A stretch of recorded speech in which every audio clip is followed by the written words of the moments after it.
What is up, everyone? Welcome back to the channel. Today we're going to cover a Jyn yellow deck that I've been working on. We're double cunning, and we're going to talk about a few things. First, we're going to talk about why I chose to go Jyn, and I'm going to talk about the double yellow aspect cards first, and then I'll talk about general game plans, the possible sideboards you can kind of mix in there. These are more just kind of honorable mention cards to fit into the deck. I'd probably run 10 different sideboard cards. We'll talk about that, and then at the end, we'll do a couple mulligan trials and see what kind of hands we would be getting and what kind of hands we'd be keeping. So stick around for the end if you want to see that. So let's talk about Jyn. Kind of a weird hero in a weird place. Doesn't see a whole lot of play. She is a yellow hero card. She has action attack with a unit. The defender gets -1, -0 for this attack. So she essentially lets you trade slightly more efficiently and doesn't slow you down because you get to activate the unit when you do it, or attack with the unit when you do it. And then when she flips, she's a 4/7, and she has that same effect but board wide, so she gets all your allies attack and get that same effect, which is nice. It lets you trade efficiently. 4/7's decent stats, but that's kind of all she's got going for. Nothing else. So the other yellow hero is Han. Han obviously has a little bit more going for him, so if you're going to make a yellow hero deck, a lot of people go that route. But I wanted to go kind of into this Jyn version to try to play a mid-range deck that wants to trade efficiently and win the game turn 7 or 8, and push that final damage through after we've traded efficiently the whole time. But what inspired me most, obviously, was the double yellow cards that I wanted to try out.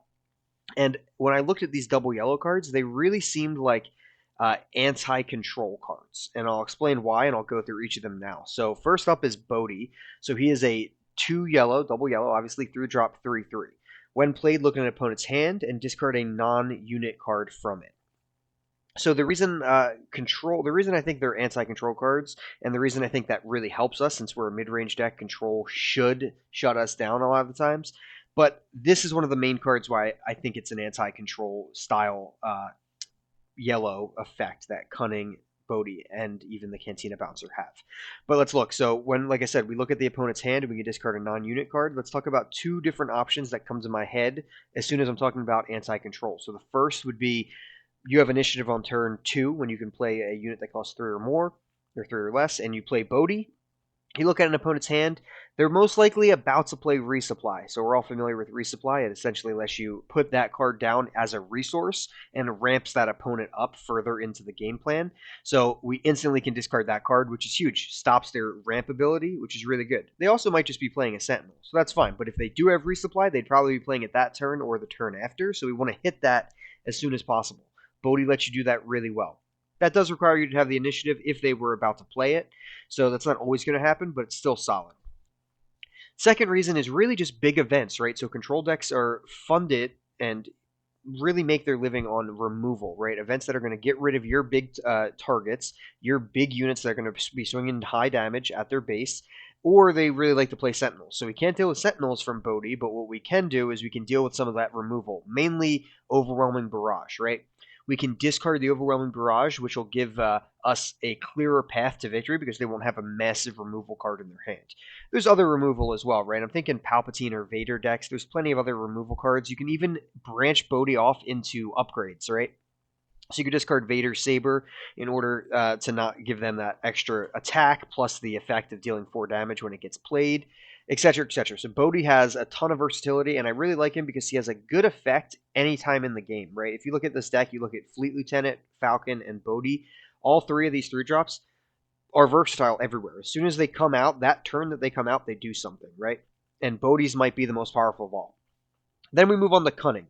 So Cunning is a classic double yellow, double aspect legendary, just like there is one for each aspect. And it's got really, really strong effects. So the first one is return a unit with 4 or less power to its owner's hand. So that's kind of like Waylay, right? A bounce effect that lets you return a unit back to their hand. This is really, really good for anti-control because most of the Sentinels they're playing have 4 or less power. So we can bounce back Sentinels to their hand, which will give us a free shot at their base if they don't have resources enough to play that Sentinel again. That's huge. So I'm thinking right away, right? Because I'm thinking about Palpatine control and Vader control, etc. I'm thinking of the Sentinel guards. I'm thinking of the 3/3 Sentinel block, Cell block guard from Villainy. I'm thinking of a lot of different cards that we could bounce back with that, which is great. Then you have the ability to give a unit some additional attack, or you have the ability to exhaust some units, or you have the ability to discard a random card from their hand, which is fantastic as well, and an anti-control aspect. But Cunning goes a little bit further than that. It's really good into a lot of decks. Any of these options are really solid, but bouncing a unit's good into aggro to slow them down. Giving you additional attack to finish a game off is good. Exhausting 2 units in a mid-range versus mid-range matchup, really good, right? So let's talk about the last double yellow card, which is the Cantina Bouncer. He's a 3/5, so weird and pretty understated understated value for a 5-drop, but when played, you may return a non-leader unit to its owner's hand. So again, super good. You can pop those Sentinels back to hand in order for you to be able to hit their base more efficiently, or better yet, they play their giant 9-cost unit, right? They play the Avenger, or turn 10, they play the Devastator, or they play a giant ship late in the game. You just return that to its hand. Just gives you 1 extra turn. Hopefully it didn't attack yet that turn, and then you get 1 extra turn to try to finish off the base. So I think all 3 of those cards are really solid into control, which kind of leads me into pushing this as a slightly aggro style deck. So I'm going to talk about why I think it's a little bit aggro style now, and then I'll kind of go into some of the options that we have late game. But we're kind of going with a Rebels game plan early, so we have a lot of cards that are going to affect Rebels, that have the Rebel keyword, and a card that affects the Rebel keyword in general. So Leia and the Loyal Insurgent are both Rebels, as well as the Alliance X-Wing and Ezra Bridger, and even Bodie Rook. That all plays out as a solid early drop game plan that leads into Fleet Lieutenant being a valuable 3-drop. You'll see in the side deck I have Wing Leader as well. That's just an honorable mention. I don't know if he should be in the side deck, or I would maybe even replace the Strafing Gunship or the Gamorrean Guards for certain matchups. If you want to be a little bit faster, the Wing Guard is probably better than the Gamorrean Guard in that case. Wing Leader, not Wing Guard. But those early Rebel strategies will help us push through a lot of damage, and Surprise Strike I have 2 of in this deck at the moment. Again, the 3rd is in the sideboard, and that's up to you if you want to play that a little bit on the faster side. That will help us push through lots and lots of damage early. Then we just kind of round that out with Greedo early, just to give us a little bit more early pressure. I typically like to run at least 12 cards that I could play on turn 1, and in this case I'm running exactly 12, so I do think that's kind of where I want to be, especially for a faster deck. Then we load that back up with plenty of 3-drops, 12 3-drops as well, which is a little bit on the high side, but really solid. And like I just said, I would go Wing Leader over Gamorrean Guard in some matchups. You could also go Wing Leader over Ezra, etc. But these cards all give you a really strong aggressive early game, and with Jyn's ability, if you need to trade, like if they're playing units that are Sentinels that are in your way and you need to trade with them, you can gladly do so with Jyn and her ability, or you can just go base and ignore Jyn's ability. That's totally fine as well. Really just depends on the situation. But having units with kind of thicker health, mainly looking at the Alliance X-Wing, Ezra Bridger, and the Falcon, make Jyn's ability even better. So let's talk about the events that cost 2 or less. Like I said, Surprise Strike is right there. Great card to let you trade. I mean, you could trade Greedo into something that has 6 health, which is crazy. But you could also just deal extra damage to the base. Then I'm using Shoot First to give us even additional trading value. We could deal our damage before they deal it back, which would let us just instantly win that trade. Then Spark of the Rebellion. Look at an opponent's hand and discard a card from it. So obviously this is more fitting into the theme with Cunning being able to discard a random card and Bodie being able to discard a card. Spark lets you pick an exact card, so again, really good. Even that into control, if that's your turn 1 play, is just Spark the Rebellion and you discard a resupply or a big Sentinel, that's not the worst case scenario.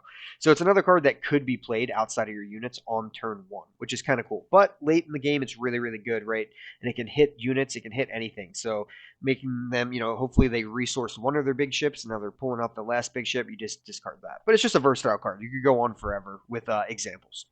I did want to talk about the discarding effect of Loyal Insurgent. A lot of times I play this card as just a 3/2 2-drop that has the Rebel keyword, which is fine. But the when played effect is actually good. If you play another card this turn, each opponent draws a card and then discard a random card from their hand. So they're not gaining any value, but they're getting an additional card and then they're getting hit. But they're most likely resourcing the cards they don't want as they're playing, right? As the turns go on. If you play this on turn 1, that's fine. It's just a 3/2 Rebel. But if you're playing this later, they're resourcing cards that they want, and then they're going to have a few cards that they really like. They're going to add one random to it, and then you get a shot to ping an important card. So with Cunning, Bodie, Spark, and Loyal Insurgent, we have 4 ways to discard cards from their hand, and that's really, really fun. Plus, you have options to return their units to the hand and then maybe even hit that, right? You could hit Cantina Bouncer, return their giant ship, Spark of the Rebellion, discard that giant ship. Super fun. Okay, so anyway, we have Asteroid Sanctuary, which will exhaust a enemy unit and then give a shield to a friendly unit that costs 3 or less. This is in here. It's not really a control deck, but it's in here because we have a plethora of units that cost 3 or less, so you could hit most of our cards with a shield and exhaust an enemy unit. Really, really solid card. But again, if you look at the sideboard, I have the 1 extra shoot first, the 1 extra surprise strike, and even 2 waylay in there that are totally fine options to take as well. Okay, so then let's get to the end game. We have the Gamorrean Guard and the Strafing Gunship. Strafing Gunship is just one of my favorite cards, just a really funny, cool card. It's really only good in this matchup. Well, it's good into 2 things. It's pretty decent into aggro, but it may be a little bit too slow, but it can trade really nice from space and attack the ground units. Plus, the ground units attacking back will get -2 attack, and you could add that with Jyn's ability to really give it something -3 attack. So the Strafing Gunship from space can just absolutely annihilate ground units, which could be good against aggro. But it's really good against other mid-range decks that are really trying to just kind of play that slightly slower than aggro pace, but set up a big presence on the board. Well, you can just trade ridiculously efficiently from space with the Strafing Gunship. So I do like it. And then the Gamorrean Guard's in here because he'll always have Sentinel. I mean, not always, I shouldn't say always, but he will have Sentinel if we have another unit on the board. Just about, right? All of our units except Fleet and Alliance X-Wing are yellow, so he'll have Sentinel. But you might not need Sentinel, so you don't have to take this if you find like it's not. It might be better as a side deck card, truly.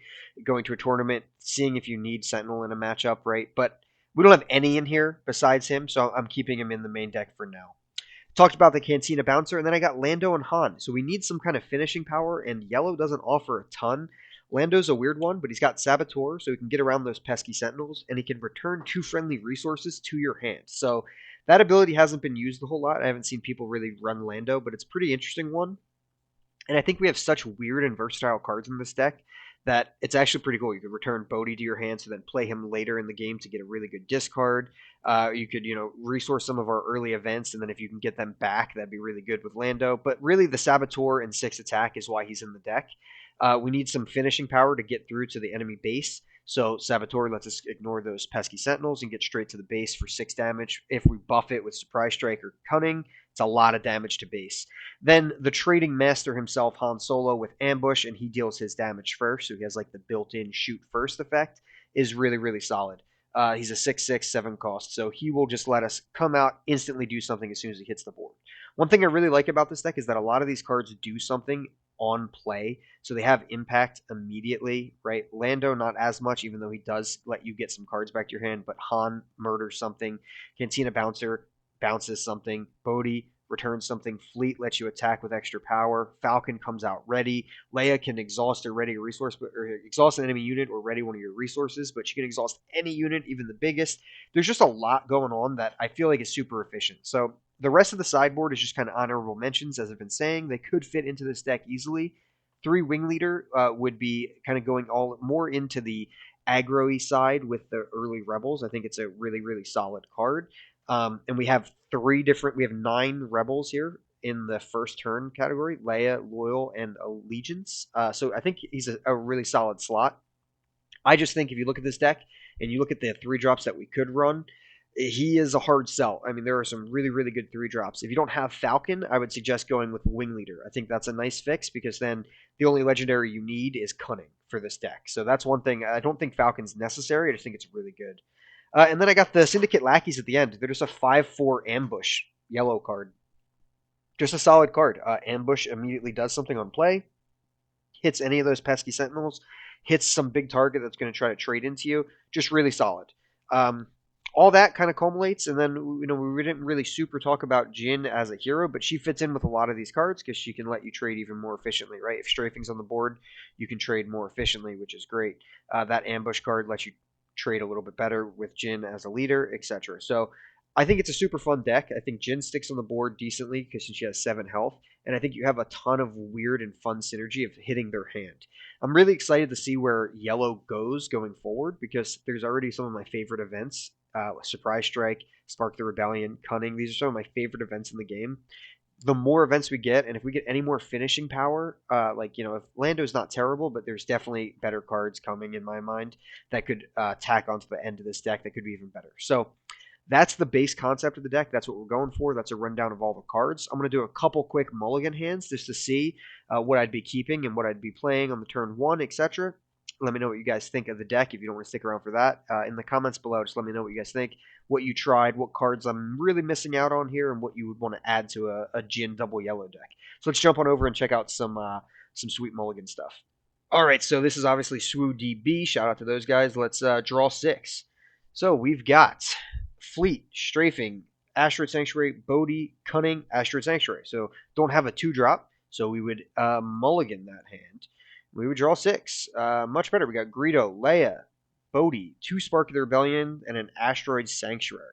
So for a hand like this, this is pretty interesting. I mean, Leia isn't terrible on turn 1. We could go Leia and Greedo both on turn 1, depending on what we want to do. Let's say we put Sanctuary and 1 Spark of the Rebellion down. We could then play Leia, ready a resource, and play Greedo. But we'd probably lose initiative that first turn, and we kind of want to keep initiative for Bodie. So I'd probably dump Asteroid Sank and Spark, keep Leia, keep Greedo, keep Bodie, and I'd probably play Greedo turn 1. And then we would draw 2 going into turn 3. Now we have the option to play Bodie or Ezra. I'd probably dump Shoot first at this point, keep the other Spark, and then you could play either one of those 2. So let's do a new hand of 6 here. So new hand of 6, we got Alliance, Leia, Millennium Falcon, and Strafing Gunship. So that's a lot of 2-drops. We don't need all of them. I would probably drop at least 1 Alliance X-Wing and maybe even Leia, or Alliance X-Wing and Spark. And then I'd probably play Alliance X-Wing turn 2 and then Falcon turn 3, which would be a lot of value. Let's see what we would draw next turn. We would be able to play Ezra instead if we want it, which is pretty solid. So that's solid. All right, let's do one more.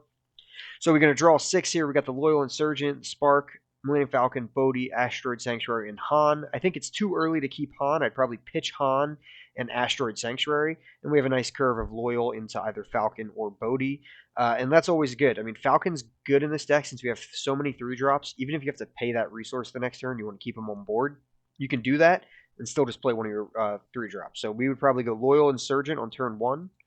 Draw 2 cards. We have a second Bodie and a Shoot first.